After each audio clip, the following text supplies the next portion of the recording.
Hi guys, long time no see. I've got some time off work.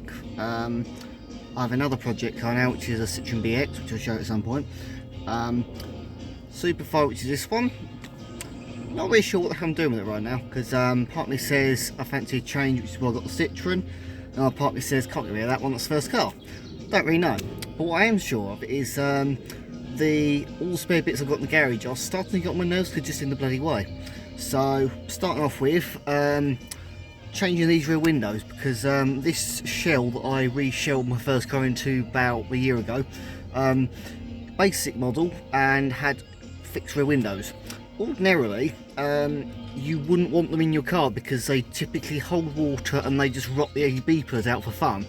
I've left them in so far because I've just been like, well, makes a change having fixed ones rather than the opening ones, because the opening ones do have the issue where if the water gets in the seat at the top, it will just sort of run itself around on the inside of the car and will just sit on there anyway. So there is ups and downsides to both, but generally the opening ones, they don't hold the moisture because the seal isn't quite as tight grip to the metal, so there's a bit more room there for sort of the air to get there and evaporate water, etc.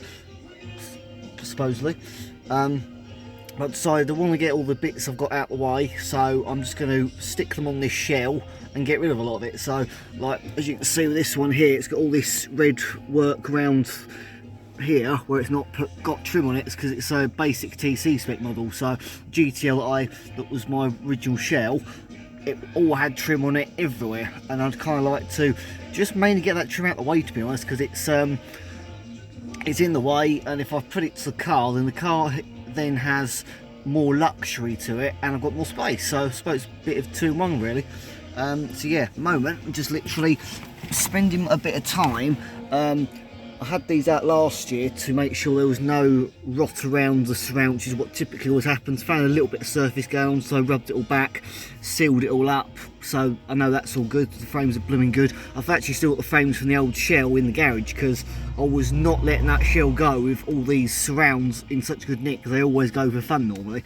So I've got spare frames and everything in the garage anyway, but I decided that get some bits out of the way, just fit them to this shell, get some out of the way, and they're safe, and not bothered with messing around with sellers and buyers and whatever, trying to get rid of them. People just mess you around. So yeah, the first thing, first you just basically pull the seals back, and what I worked out last time was if you start on the corners and then push, obviously it's the corners where you've got sort of the most resistance, because on the flat bits it's only got one angle to sort of flex rubber with, whereas on the corners a lot more to it. So I find that pull it on the corners and give it a push, and that sort of gets you started. Obviously either way you've got to be careful because it's blooming glass, and if you push it too hard the wrong direction, it'll probably just shatter or something like that. So yeah, probably can't show this on video because I haven't got a tripod or anything fancy like that, because I'm not really into that malarkey, but I'll try and show you it possibly halfway out, who knows.